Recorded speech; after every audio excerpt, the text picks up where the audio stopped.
أهلا بيكم في حلقة جديدة من مراية الروح. النهاردة عايزة أتكلم معاكم عن شيء بسيط جدا لكنه عميق جدا، عن الجمال اللي مش بنشوفه دايما لأنه مستخبي في التفاصيل الصغيرة اللي بنعديها من غير ما نحس بيها. الجمال في البساطة، في اللمحة الهادية، في فنجان قهوة على مهل، في نسمة هوا بالليل وانت سامع صوت نفسك لأول مرة من غير دوشة. يمكن البساطة مش موضة العصر، بس هي أكتر حاجة بترجعنا لنفسنا. ويمكن لما نرجع لنفسنا نكتشف إننا كنا بندور طول الوقت على الحاجات الغلط. البساطة مش إنك تعيش قليل ولا إنك تسيب الدنيا وتمشي عكسها.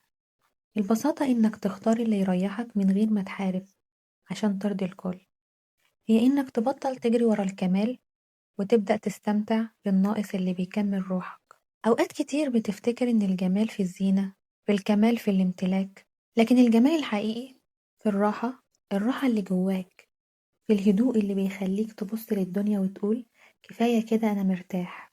بص حواليك، في وردة صغيرة بتتفتح كل يوم من غير ما تسأل الدنيا ليه.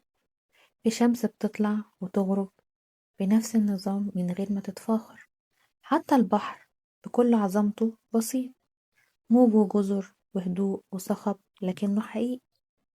البساطة هي اللي بتخلي الحاجات جميلة لأنها صادقة، مش متصنعة، مش بتحاول تبهر اللي حواليها. زي وش طفل نايم، أو بيت صغير مليان دفء وحب، أو حتى كلمة ازيك طالعة من القلب. النهاردة بقى في ناس بتتعامل كأن الحب بقى مشروع لازم ينجح، لكن في الحقيقة الحب مش محتاج خطط. الحب محتاج صدق وبساطة. أبسط العلاقات هي اللي بتدوم، العلاقات اللي ما فيهاش لعب أدوار، ما فيهاش مين اللي هيتكلم الأول، مين اللي هيهتم أكتر. العلاقة اللي فيها راحة هي اللي فيها ضحك من غير حساب، اللي فيها صمت بس مطمئن. أصعب حاجة في الدنيا إنك تبقى بسيط في زمن بيقولك لازم تبقى مختلف. بس صدقني، أجمل الناس هما اللي بيعيشوا براحتهم، مش اللي بيحاولوا يثبتوا حاجة. البساطة مش ضعف، دي قوة نقية مش محتاجة صريخ ولا مظهر. لما تكون بسيط بتشوف الجمال في كل حاجة حواليك، في طريقك وفي لبسك وفي طريقتك حتى في الكلام. لو جينا نشوف خطوات نحو البساطة، زي ايه؟ هنقلل التفاصيل اللي بتتعبك، مش لازم كل حاجة تبقى كاملة، خليك مرن.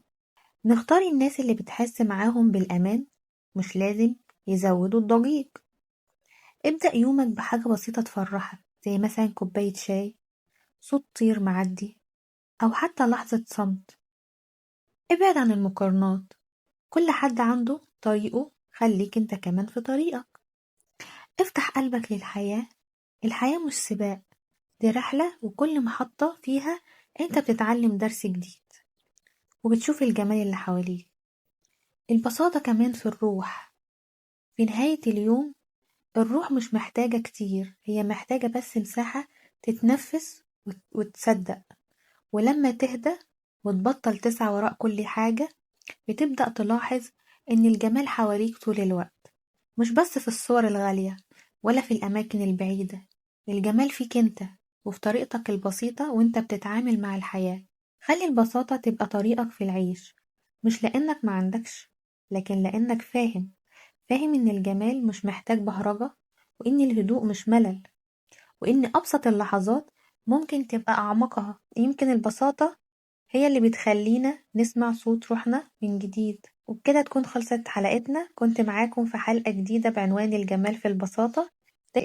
دايما خليكوا قريبين من نفسكوا لأن الجمال الحقيقي هناك. وما تنسوش تشتركوا في القناة وتفعلوا الجرس. أشوفكم على خير.